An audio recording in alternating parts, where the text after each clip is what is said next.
우리 옆 사람하고 인사할까요? 오늘도 함께 은혜 받읍시다. 함께입니다. 치사하게 혼자만 은혜 받지 말고 함께 은혜 받읍시다. 새 순이 돋는 자리라고 하는 시 한 편을 소개합니다. 한번 읽어볼까요? 새 순은 아무데나 고개 내밀지 않는다.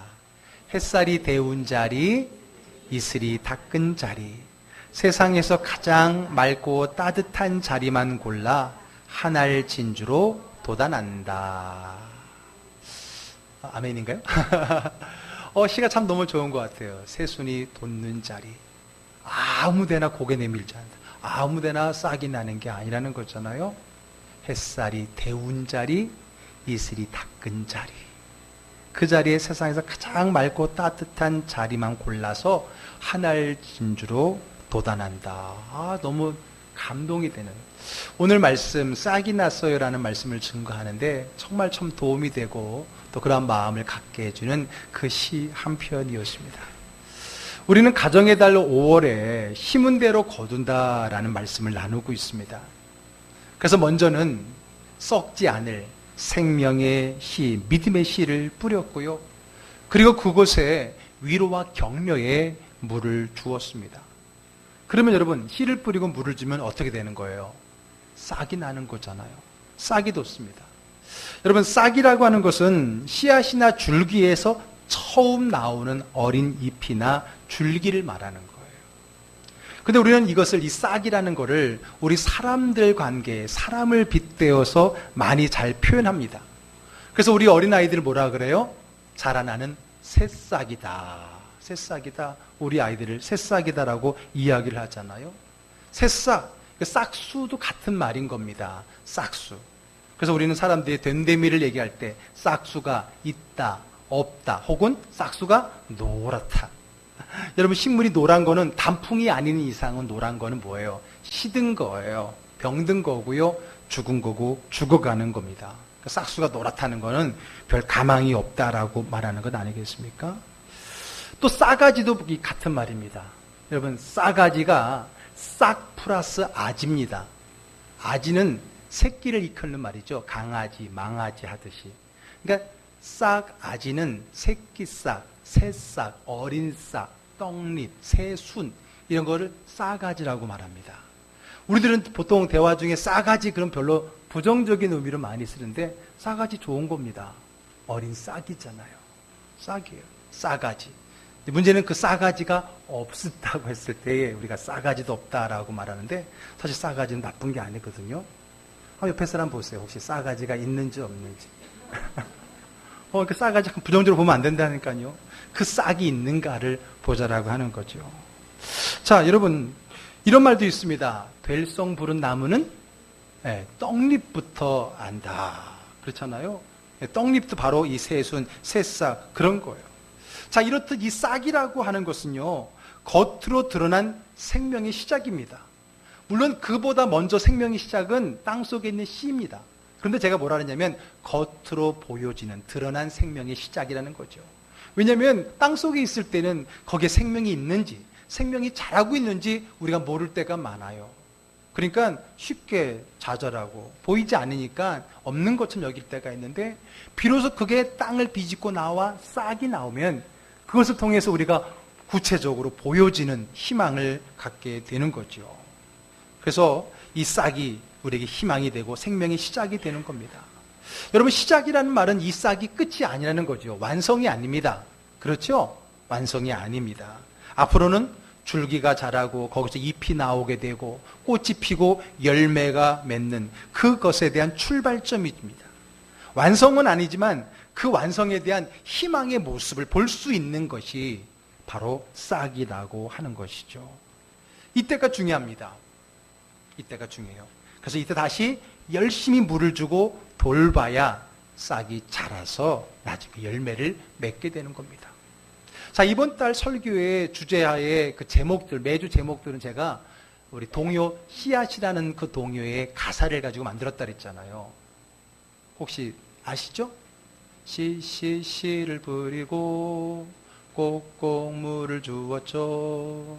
하룻밤 이틀밤 쉿쉿쉿 뽀드드 뽀드드 싹이 났어요. 몰라요?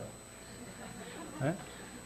저 혼자만 부르게 했는데, 근데 있잖아요, 이게 1절이에요 1절이라는 것은 2절도 있다는 거죠. 혹시 2절도 아세요? 2절은요 이제 싹이 났잖아요. 싹싹 싹이 났어요. 또 물을 주었죠. 하룻밤 이틀밤 뾰로롱 뾰로롱 뾰로롱 꽃이 폈어요. 우리 권사님 아이 잘한다 그런 마음으로 써다보시는데 2절이 있다는 거예요. 왜? 그 말은 뭐예요? 싹이 끝이 아니라는 거예요.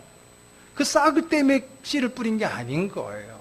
싹은 보여주는 희망이 있거든요. 그 희망은 미래에 대한 희망이 있잖아요. 그러면 그 싹이 뭐가 돼? 꽃이 피고 열매가 맺어져야 되는 거예요. 그러기 위해서 거기에 또 물을 주게 된다 그러잖아요. 그렇죠, 여러분. 싹은 끝이 아닙니다. 또 물을 주어야 되는 이유가 거기 있는 거예요. 그래서 2절 중간에는 또 물을 주었어요. 또 주어야 되는 거예요. 이제는 더 힘있게 줄 수 있죠. 자신있게 줄 수 있고 즐겁게 줄 수 있어요. 왜? 전에는 땅에 감추어 있어 모르기 때문에 긴가민가하고 물을 줬다면 이제는 구체적인 싹을 보면서 힘있게 자신있게 즐겁게 더 큰 기대감을 가지고 물을 줄 수 있는 때라고 하는 겁니다. 마음이 다른 겁니다. 땅속의 씨앗은 보이지 않지만 싹은 보입니다. 그러니까 힘이 나고요, 더 소망이 있는 거예요. 그리고 물을 주면서 물을 줄수록 하루가 다르게 크는 것을 보게 됩니다. 그래서 오늘 여러분 싹이 났어요에 대한 세 번째 제목의 뒷부분에는 바로 믿음과 희망이 들어가 있는 거예요. 다시 한번 보겠습니다. 우리 옆 사람에게 희망이 있는지 없는지 보세요. 있어요? 네, 그건 다른 말로 다름이 아니라 싸가지가 있냐고 보라는 거예요. 왜? 싸가지가 희망이니까. 그런 생명에 싹이 있느냐라고 하는 거죠. 자, 오늘 본문은요, 우리가 너무나 잘 아는 삭개오의 이야기입니다. 하도 많이 들었어요. 어린아이들은 더 많이 들었을지 몰라요. 그러니까 제가 여러분, 저도 이 본문을 가지고 많이 이야기했으니까 배경 설명은 하지 않을 겁니다. 대신에 세리 삭개오가 어떻게 싹이 되고 꽃이 피고 열매를 맺게 되는지, 우리 이번 달의 주제에 맞추어서 이 삭개오는 어떤 변화를 경험하고 있는지를 한번 살펴보자는 거예요. 자, 먼저 삭개오라고 하는 마음밭에 뿌려진 씨는 무엇일까요? 그리고 어떻게 뿌렸을까부터 시작해 볼게요. 1절의 말씀 한번 읽어보겠습니다. 예수께서 여리고로 들어가 지나가시더라. 예. 자, 오늘 삭개오라고 하는 마음밭에 뿌려진 씨가 뭐예요? 예수의 씨입니다. 예수에 관한 씨가 뿌려졌는데 그 예수의 씨는 다름 아닌 생명의 씨잖아요. 복음이잖아요. 생명의 씨가 그 마음에 뿌려졌습니다. 무엇을 통해서? 사람들의 이야기를 통해서. 그렇죠. 소문이에요. 예수라는 사람이 우리가 살고 있는 여리고라는 동네에 들어오신다라는 그 소문의 소리가 그의 귀에 들림으로써 그 예수에 대한 이야기, 그 예수님의 씨가 오늘 삭개오의 마음밭에 떨어졌다는 거예요. 그러니까 여러분, 이 소문이라는 게 예수에 대한 이야기를 누구에게 들려준다는 것이 참 중요합니다. 우리가 올해도 2월 달이었나요? 믿음은 들음에서 납니다 라는 시리즈를 했을 때도요, 이 예수의 복음의 생명의 씨가 소리를 통해 누군가에게 들려짐으로 심겨지는 게 많다라고 하는 것입니다. 자, 그러면 모든 밤마다 씨가 떨어지면 다 열매 맺나요? 아니잖아요. 그렇죠? 마음밭이 어떠했냐에 따라 다르잖아요. 왜? 마음밭이 중요하거든요. 예수님의 비유에도 보면 마음밭에 따라서 떨어진 씨의 결과가 다르다라고 했거든요. 그러면 삭개오는 마음은 어땠을까? 그런 씨가 떨어졌는데 예수님에 대한 소문의 이야기가, 예수가 어떤 소문이겠어요? 예수님은 기적을 행하시고 가난한 자와 소외된 자들의 친구시고 병든 자를 고치시고 죽은 자도 살리시는 그 소문의 씨가 마음속에 떨어졌는데, 이제 문제는 뭐예요? 그의 마음밭이 어떠냐라는 걸 확인해 봐야 되겠죠. 오늘 그 삭개오의 마음밭이 어땠는가라는 것을 두 절을 통해 확인을 해볼 수 있는데, 먼저 2절을 한번 볼게요. 읽습니다. 삭개오라 이름하는 자가 있으니 세리장이요 또한 부자라. 자, 그가 어떤 사람이냐라는 것이 세리장이고 부자라는 표현으로 나와 있어요. 세리장, 요즘으로 말하면 세무서 서장이겠죠. 그런데 이 여리고라는 곳에 세리장이면은 이 여리고는 쉽게 말하면 풍요로운 곳, 우리를 말하면 부자 동네인 거예요. 더군다나 왜 요단강 옆에 풍요로운 땅에 위치해 있었을 뿐만 아니라 예나 지금이나 그 요단강은 국경이거든요. 그러니까 국경이다 보니까 많은 무역의 활발이 이루어지는 곳이었습니다. 자, 부자 동네고 무역이 활발히 이루어진다. 뭐예요? 돈의 흐름이 많은 곳이에요. 돈의 흐름이 많으면 뭐가 발생해요? 세금이 발생하는 거잖아요.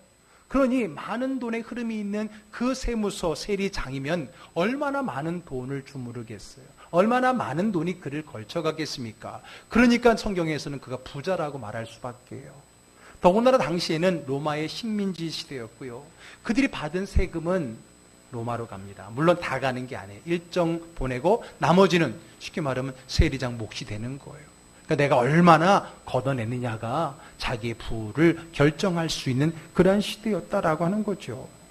더군다나 그때는 아까도 말씀드린 것처럼 로마의 식민지 시대였기 때문에 그러나 이 세리장이라는 직업이 세리라는 직업이 같은 동족인 유대인들에게는 환영받지 못하는 직업입니다. 그렇지 않겠어요? 동족의 피를 빨아먹는 매국노 취급을 당했던 거예요. 그래서 신분도 있고 부도 있지만은 같은 동족들에게는 무슨 취급을요? 죄인 취급을 받았던 겁니다. 그래서 나중에 예수님께서 그의 집에 들어갔을 때 사람들이 뭐라 그래요? 왜 죄인의 집에 들어가느냐 할 정도로 그는 많은 사람들에게 죄인 취급을 받았던 사람. 그럼에도 불구하고 그런 시선을 아랑곳하지 않고 그 일을 꿋꿋이 해내는 것은 뭐예요? 그의 가치관이 어디에 있기 때문에? 부에, 물질에 있었기 때문이죠. 그 물질을 얻기 위해서는 사람들의 시선을 아랑곳하지 않고 그 가치를 이루고 살았던 그런 사람이라는 거죠. 자, 이렇게 말하니까 여러분 그 사람의 마음밭이 어떨 것 같아요? 좋을 것 같아요? 나쁠 것 같아요? 나쁠 것 같잖아요. 그렇잖아요. 생명에 썩지 않은 멸류관보다는 세상에 있는 그 세속을 위해 사는 사람이니까 마음밭이 안 좋겠네. 그러면 그 말 듣고도 씨가 열매되지 않겠네. 이렇게 추측을 할 수도 있지 않겠습니까? 그런데 여러분 그 사람의 마음밭을 또 보여주는 게 한 구절이 있어요. 그게 바로 뭐냐면 3절입니다. 자, 3절 읽어볼까요? 그가 예수께서 어떠한 사람인가 하여 보고자 하되 키가 작고 사람이 많아 할 수 없어. 자, 여러분 만약에 그 사람의 마음밭이 우리가 2절의 말씀 세리장이고 부자라는 그 하나의 편견을 가지고 마음이 강팍할 것이다, 도무지 예수에는 관심이 없을 것 같다 라고 생각한 건 편견이라는 걸 알 수 있어요. 오히려 그는 어땠어요? 그 예수에 대해서 관심을 갖는 것을 확인할 수 있죠. 심지어는 그 사람이 어떤 분인가 보고자 하는 마음이 생겼어요. 그분에 대해서 알고 보고 만나보고 싶은 마음이 있다는 것은 그 마음이 결코 강팍하지 않다는 거예요. 그렇잖아요. 길가와 같은 거는 씨앗이 아예 먹히지도 않고 튀어나가는데 오늘 그런 마음이 생겼다는 겁니다. 예수에 대해서 관심도 없을 것 같은 그 사람이 보고자 하는 마음이 생겼다는 거예요. 그 말은 결국 그의 마음밭이 결코 나쁘지는 않았다는 거예요. 사실 여러분 이 삭개오라고 하는 이름의 뜻이 뭔지 아십니까? 사실 그의 삶과는 좀 다른 거예요.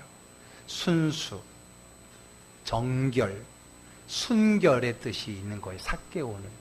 아마 사람들이 그랬을 겁니다. 저놈 이름은 순수인데 삶을 보니까 순수하지 않아. 예? 이름처럼 살아라. 아니면 이름 바꾸던가. 아마 그런 욕을 많이 먹었을지 몰라요.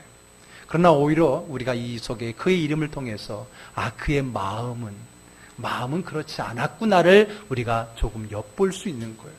그러니까 2절의 모습을 보면은 강팍할 것 같고 그의 마음밭이 길가와 같을 것 같은데 3절에 와서 그가 예수를 보고 싶은 그런 마음이 불릴 듯이 일어나서 심지어는 자기의 그 약점인 그 키의 문제까지도 뛰어넘기 위해서 나무에 올라갔다라는 그런 이야기를 통해서 보면은 그 사람의 마음이 여린 것을 볼 수가 있어요.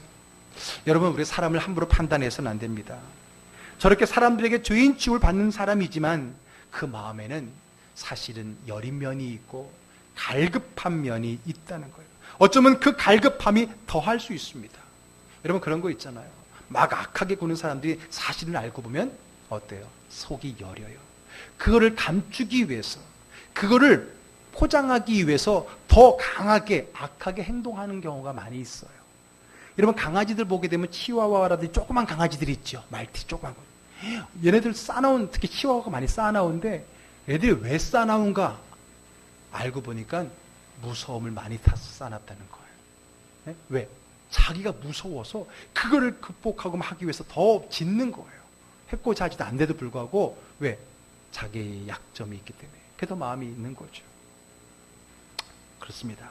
어쩌면 이 갈급함, 자신의 삶에서 채워지지 않는 이 허전함이 누구에게도 있었다고요? 삭개오에게도 있었다는 거예요. 그리고 그것이 오히려 그의 마음이 길가와 같이 강팍한 마음이 아니라 오히려 희를 받아들일 수 있는 좋은 땅 옥토의 마음으로 가는 길이라는 겁니다. 그래요, 여러분. 예수님께서도요, 산상수원에서 8가지 복을 말씀하실 때 처음에 이렇게 말씀하셨잖아요. 마태복음 5장 3절 읽어볼게요. 심령이 가난한 자는 복이 있나니 천국이 그들의 것이미요. 그랬어요. 심령이 가난한 자. 심령이 가난한 자. 겉은 아닌 것 같지만, 겉은 부자고 화려하지만 그의 심령은 뭔가 허전하고 허무하고 가난한 그 마음에 있었는데 그 마음이 오히려 옥토가 될 수 있다는 거예요. 그들이 복이 있다는 거예요. 그런 마음이었기에 예수에 대한 소문을 듣고 무시하지 않고 그 소문을 통해서 예수를 보고 싶은 마음이 일어나기 시작했다는 거죠. 더군다나 삭개오는 그냥 보고 싶은 마음으로 끝나지 않았어요. 자기의 작은 키 약점을 보완하면서 돌무화과 나무, 옛날에는 뽕나무라 그랬죠. 그 나무에 올라가서라도 예수님을 보게 되는 그 일을 스스럼 없이 하게 된 겁니다. 얼마나 그가 갈급했는지를, 얼마나 그의 마음이 갈급한 심령이 있는지를 확인할 수 있었습니다. 그렇습니다. 이 갈급함이 마음의 밭을 옥토로 만듭니다. 이런 밭에 예수님에 대한 소문에 씨가 떨어졌던 것이고요. 씨가 땅에 떨어지면 처음에는 땅이 씨를 먹지만은 나중에는 씨가 땅을 먹습니다. 제가 전에도 그런 표현을 했죠. 저는 이 표현이 너무 좋아요. 씨가 땅에 들어갔다는 건 땅이 씨를 먹은 건데 시간이 지나면 이제는 씨가 땅을 먹어요. 땅에다 뿌리를 내려서 그 땅 안에 있는 양분과 수분을 섭취하는 거잖아요. 그래요. 이게 참 신앙의 원리인 것 같아요. 내가 예수님을 영접했잖아요. 요한계시록에처럼 내 문을 두드릴 때 내가 문을 열면 주님께서 내 안에 들어와 이제 나와 더불어 먹잖아요. 내가 예수님을 영접한 것 같지만, 내가 예수님을 먹었지만 그 다음부터는 예수님이 나의 삶을 먹는 거예요. 먹는다는 표현이 어떨지 모르지만 그러면서 내 삶이 변화되는 거. 이게 신앙이거든요. 이게 씨의 그 싹이 나는 원리이거든요. 자, 오늘 그가 어땠어요? 예수에 대한 그 갈급한 심령의 땅에 예수에 대한 씨가 떨어졌을 때 얼른 받아들였어요. 그렇죠? 자, 그럼 씨를 심은 거예요. 심겨진 거예요. 근데 여러분, 씨를 심고 난 다음에는 뭘 해야 된다 그랬어요? 물을 줘야 된다 그랬잖아요. 물을 안 주면은 어쩌면 안 자랄 수 있다 그랬잖아요. 물을 줘야 돼. 그래야 자라게 되는 거예요. 그렇죠? 씨가 땅에 양분을 먹으며 자랍니다. 겉으로 보이지는 않지만 예수의 생명의 씨가 삭개오의 갈급한 마음, 사모하는 마음을 먹으며 자라는데 거기에 물을 주는 거예요. 누가 물을 주셨어요? 예수님이 물을 주십니다. 자, 어떻게 물을 주시는가 볼까요? 5절 읽어볼게요. 예수께서 그곳에 이르사 쳐다보시고 이르시되 삭개오야 속히 내려오라 내가 오늘 내 집에 유하여야 하겠다 하시니. 자, 그를 보고 예수님이 어떻게 해요? 쳐다보시고 이르시되 삭개오야 라고 부르시게 됩니다. 한번 생각해 보세요. 삭개오가 숨은 이유가 뭡니까? 자기 키 때문만이 아니라 했잖아요. 사람들의 시선 때문에. 자기를 늘, 물론 자기는 아무런 문제 없다 생각했지만 사실 어떻게 본다면 왕따를 당할 거 아닙니까? 사람들에게 손가락질을 당하는 사람이었어요. 무시하고 도둑질이다 죄인이라고 손가락질을 받은 그였는데, 그래서 사람들의 시선을 피해서 나무에 숨었는데 예수님은 그를 쳐다보셨던 겁니다. 그리고 그에게 말을 거신 거예요. 말을 거신 거예요. 그것도 그의 이름을 어떻게 아셨는지 그의 이름을 삭개오야라고 부르면서 말입니다. 사람들의 시선을 피해서 몰래 숨어있는 자에게 다가가서 누구야 괜찮니? 라고 말해준다면 그 사람, 숨을 수밖에 없는 그 사람의 마음이 어떻겠어요? 여러분, 왕따를 당해서 그들과 어울리지 못하고 한쪽 구석에서 혼자 있는데 누군가가 찾아와서 다정하게 나의 이름을 부르면서 함께 한다면 그 마음이 얼마나 힘과 위로를 얻을 수 있겠습니까? 더군다나 이름을 불렀잖아요. 우리 지난주에 우리 물을 주는 것 중에 예수님의 하나의 방법이 밥 먹자 그랬잖아요. 오늘 예수님께서 또 하나의 물 주는 방법을 하나 우리에게 구체적인 방법을 알려줬어요. 뭐냐면 그의 이름을 따뜻하게 부르는 거예요. 누구야? 라고 부르는 거예요. 누구야? 이게 아니에요. 야단치듯이 손가락질 하듯이가 아니라 누구야? 하면서 그의 이름의 마음을 불러주는 거예요. 한번 생각해 보세요. 이 삭개오라는 이름을 제대로 불러준 사람이 있었을까요? 아니요. 세상 사람들은 다 손가락질하고요. 욕했어요. 물론 일적으로 자기 이름을 부르는 사람이 있지만 그들은 다 똑같은 도둑놈들이었어요. 누구 하나 자기를 따스한 이름으로 불러준 적이 없는 그가 자기 이름을 숨어있는 그를 찾아와서 자기 이름을 불러주시는 것이 바로 우리 지난주에 얘기했던 그에게 주어진 위로와 격려의 물주기가 아니겠냐는 거죠. 감동이지 않습니까? 이렇게 물을 주는데 싹이 안 나올 수 있습니까? 싹이 나올 수밖에 없어요. 자, 우리 앞에 처음에 읽었던 시 있잖아요. 다시 한번 볼까요? 그 시에 보면 싹이 어디에서 나요? 아무 데서 나지 않다 그랬어요. 어디서 나요? 햇살이 데운 자리, 이슬이 닦은 자리. 와, 진짜 시는 이런 거구나. 어떻게 짧은 그 구절로 어떻게 이 모든 걸 담아서 표현을 하지? 여러분, 싹은 아무 데나 나지 않는데요. 어디 난다고요? 햇살로 데운 자리, 이슬이 닦은 자리, 세상에서 가장 맑고 따스한 자리만 골라서 하나를 진주로 돋아난대요. 오늘 예수님께서 이렇게 따스한 사랑으로 다가가시고 그런 맑은 물주기를 통해서 그에게 다가가시는데 그에게서 싹이 안 나고 배기겠냐는 거예요. 여러분 주변에 씨를 심은 게 많이 있어요. 자녀들에게 심고 남편에게 심고 아내에게 심고 부모에게 심고 또 누구에게 심고. 근데 도무지 이 사람은 싹이 안 나는 것 같아. 싹수가 없어 라고 생각하는 분이 있어요. 한번 잘 생각해 보세요. 내가 심기는 심었지만은 물을 안 주지는 않았나 생각해 보세요. 물을 줘보세요. 따스한 햇살을 비추고 맑은 이슬로 닦아내 보세요. 거기에 왜 싹이 안 나겠습니까? 심어만 놓고 물을 주지 않으니까, 햇살을 비춰주지 않으니까 그렇게 끝났던 것이 많지 않습니까? 다시금 우리 한번 돌아보자는 거예요. 만약 예수님께서요 삭개오를 그냥 지나쳤다라면 어쩌면 삭개오의 호기심은 거기서 끝났을지도 몰라요. 아무 말도 하지 않고 남들처럼 그를 보고 무시해서 가버렸다면 그의 마음은 씨는 심어졌을지 모르지만은 그냥 그렇게 끝났을 거예요. 그런데 우리 예수님은 그 마음에 씨가 떨어진 그 마음에 물을 주셨던 거죠. 자, 예수님이 삭개오에게 물을 주자 이젠 여러분 그가 믿음에 싹이 나기 시작합니다. 자, 6절 읽어볼게요. 급히 내려와 즐거워하며 영접하거늘. 급히 내려왔대요. 왜? 창피해서? 아니에요. 이젠 창피한 게 생각이 안 나요. 자기 이름에 따스한 물을 부어준 그 예수님 때문에 어때요? 너무 기쁘고 반갑고 즐겁고 행복해서 뛰어나온 거예요. 이때까지 이런 관계의 기쁨을 느껴보지 못했던 그가 자기의 신분을 망각하고 그는 급하게 뛰어내는 거예요. 그동안 자신을 힘들게 했던 허전함, 허무함, 메마른 심령이 예수님이 뿌려준 말 한마디의 물로 기쁨의 싹을 틔워냈다는 거예요. 여러분, 나무에서 내려오면서 아마 급하게 내려오다가 옷이 찢어졌을 수도 있을 거고요. 아니면 몸에 상처가 났을 수도 있었을 겁니다. 근데 그거는 아랑곳하지 않습니다. 그의 온 마음은 예수님을 향해 있어요. 그를 즐거워합니다. 그 예수님을 자신의 집으로 영접했다 그랬습니다. 여러분, 사실은 그 집에는 아무나 안 들어갑니다. 초청을 해도 절대 안 갑니다. 누가 죄인의 집에 들어갑니까? 예수님이 들어가니까 사람들이 그때 그 집에 왜 들어가냐고. 오늘 그 예수를 자신의 집에 영접하는 거죠. 이 믿음의 싹이 보통 싹이 아닙니다. 마치 오래전부터 준비한 것처럼요. 아니, 생각해 보세요. 지금 이 삭개오가 예수님을 만난 지, 즉 예수의 씨를 뿌린 지가 얼마 안 됐어. 몇 시간도 안 됐어. 근데 어떻게 갑자기 이렇게 그 믿음이 쑥쑥 자랄까요? 이때 생각나는 단어가 있어요. 뭐예요? 우후죽순이에요. 우후죽순이 뭐예요? 비가 오고 난 후에 대나무 죽의 순이 쑥쑥 자라는 거예요. 우리 지난주에 물을 주었죠라고 말씀을 했던 이번 주간 말에 어디 비가 왔잖아요, 지난주 말에. 그죠? 그동안에 너무 덥고 꽃가루 또 송화가루 때문에 막 누렇고 막 그랬는데 이번 비를 통해서 얼마나 깨끗해졌어요. 근데 여러분, 비 오고 나서의 그 대나무를 본 적이 있어요. 제가 전에 교회에 있을 때 그 교회 마당 옆에 대나무 밭이 있었는데요.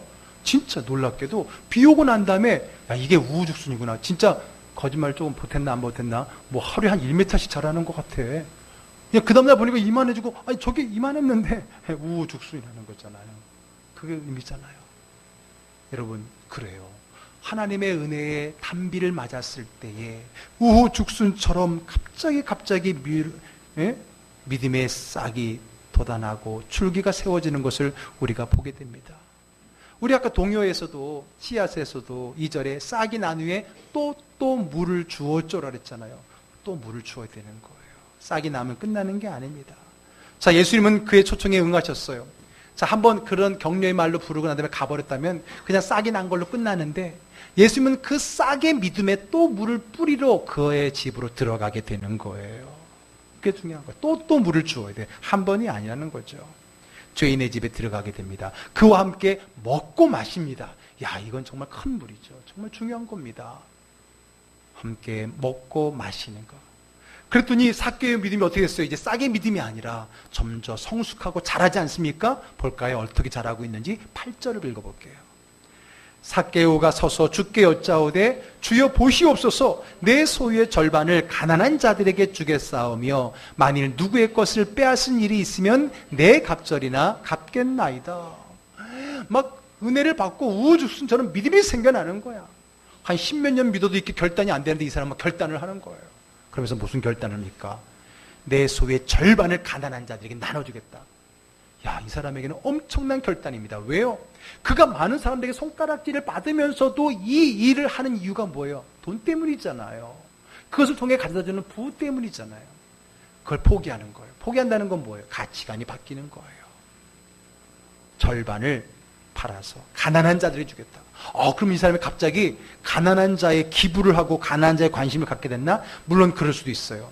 근데 여기서 더 큰 의미가 있습니다. 뭐냐면 가난한 자에 대한 관심 이전에 이 가난한 자에게 나눠준다는 말은 뭐에 관심을 갖는 거냐면 예수님의 일에 관심을 갖는 거예요. 요거를 앞에 두는 게 더 좋아요. 왜냐하면 예수님은 가난한 자들, 소외된 자들, 억눌린 자들의 친구로 오셨잖아요. 예수님의 사역에 보게 되면 항상 가난한 자, 병든 자가 있잖아요. 소외된 자가 있잖아요. 오늘 이 사람이 가난한 자들을 생각해낸 것은 갑자기 가난한 자들이 불쌍히 여기지는 마음이 들기도 했겠지만은 그 이전에 우리가 좀 더 생각해 볼 수 있는 것은 지금 내가 만난 이 예수님의 관심이 무엇인가를 생각하게 된 거예요. 우리 예수님이 가난한 자에 관심이 있구나. 옛날에 부자 청년이 왔을 때도 마지막에 너의 소유를 팔아 가난한 자들에게 주라는데 주지 못하고 갔잖아요. 오늘 그 이야기를 아는 듯 그가 먼저 가난한 자를 언급하며 내 재산의 절반을 주겠다는 거예요.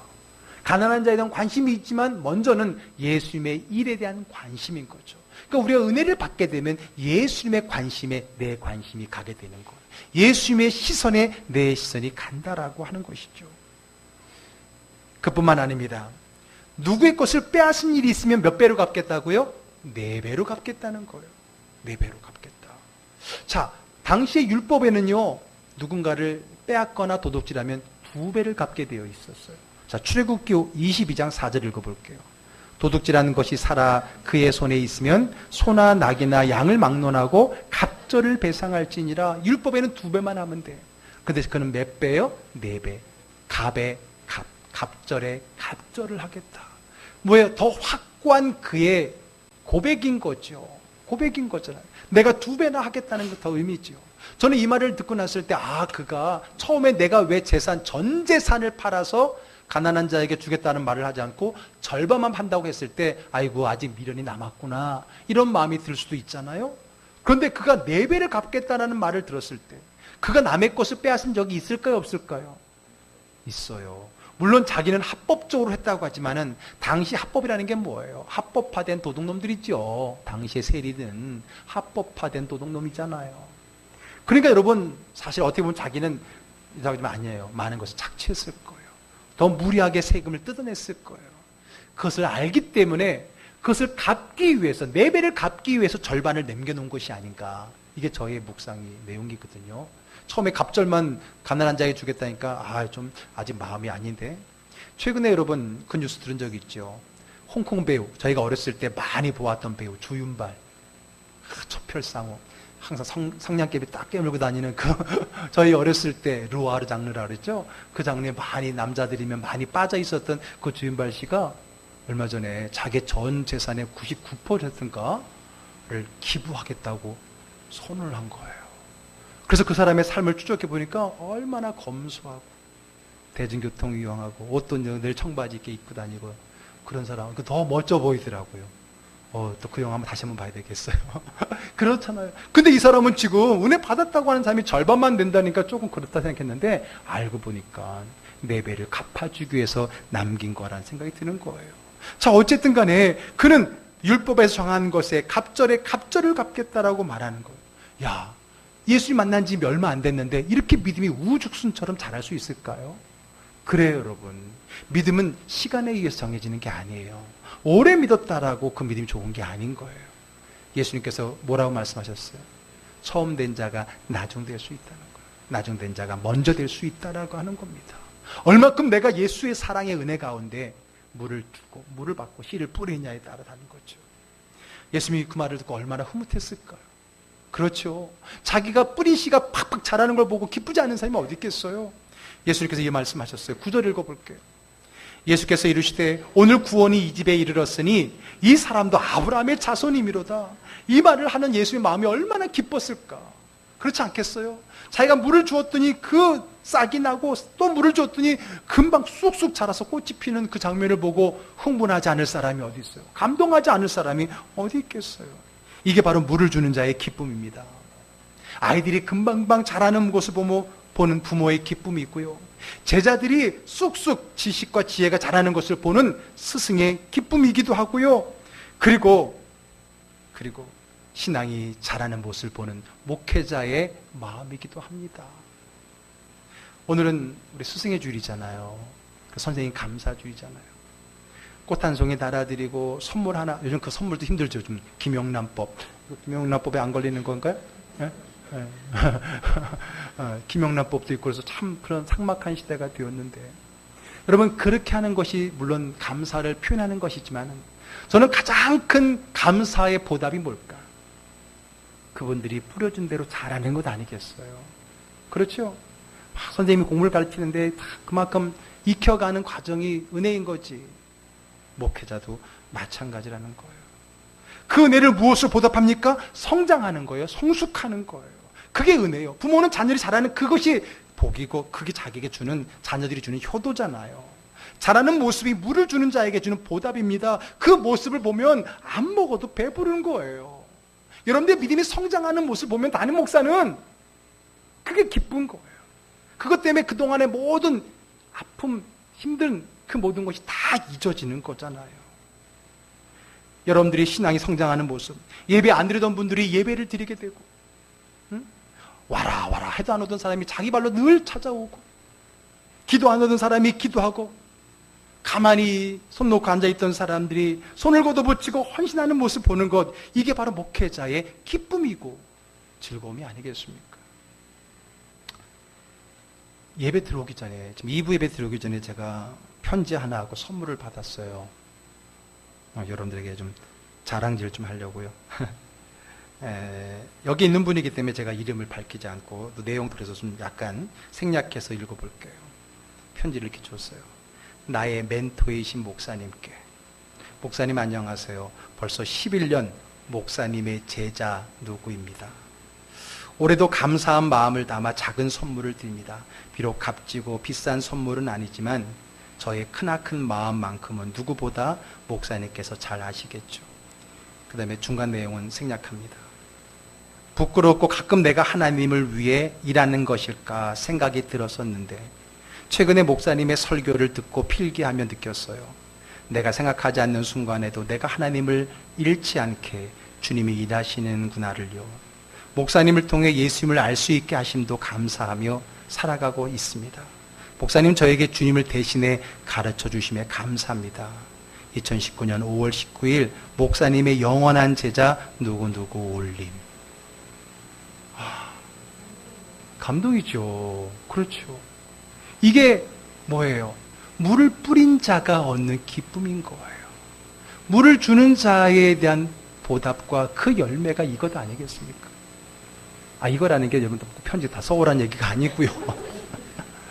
여러분, 내가 복음을 준 대로 그것을 그대로 받아들이며 뿌린 만큼 자라는 싹과 그 모습을 볼 때에 이것이 물을 주는 자, 그 식물을 키우는 자의 기쁨이 아니겠습니까?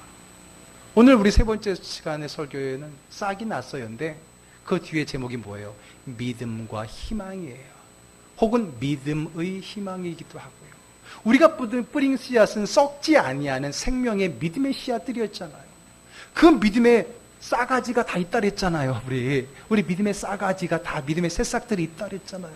그 싸가지가, 이 싹이, 새싹이 믿음으로 자라나는 희망이라 그랬잖아요. 전에 보이지 않았을 때는 몰랐어요.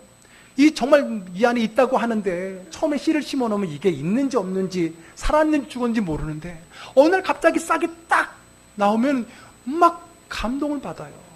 와, 있구나. 그 다음부터 물을 더 잘 주게 되는 거죠. 또 그 주는 만큼 자랐을 때에 그것을 통해서 얻게 되는 기쁨과 희열, 그 은혜가 있는 거잖아요. 이게 희망이잖아요. 싹이 끝이 아니잖아요. 이제는 그 싹이 꽃이 피워내고 열매를 맺어내야 되잖아요. 그것을 기대하는 거, 그것을 바라보는 거, 그런 과정을 지켜보는 게 물 주는 자의 기쁨이에요. 오늘 스승의 주일 뭐가요? 꽃 따라주고 선물 주는 것도 중요하겠지만은 그들이 뿌린 물이 헛되지 않았음을 나의 믿음의 성장을 통해 보여주는 것. 이것이 비단 선생님이나 목회자 마음이겠습니까? 하나님 마음이죠. 아멘. 주님이 주신 그 말씀대로 여러분들이 살아가는 그 모습의 성숙을 통해서 우리 주님이 기뻐하시지 않겠습니까? 우리 잘합시다. 잘합시다. 성숙합시다. 믿음의 싹을 돋웁시다. 그것이 희망입니다. 그리고 주님의 희망이고 우리 모두의 희망입니다. 아멘. 그러한 싹이 생명의 꽃을 피워내고 생명의 열매를 맺어나가는 그러한 신앙의 기쁨을 함께 누리는 저와 여러분, 그것 때문에 주님이 더 기뻐하시는 우리 즐거운 교회 가족들 되기를 주의 이름으로 축복합니다. 기도하겠습니다.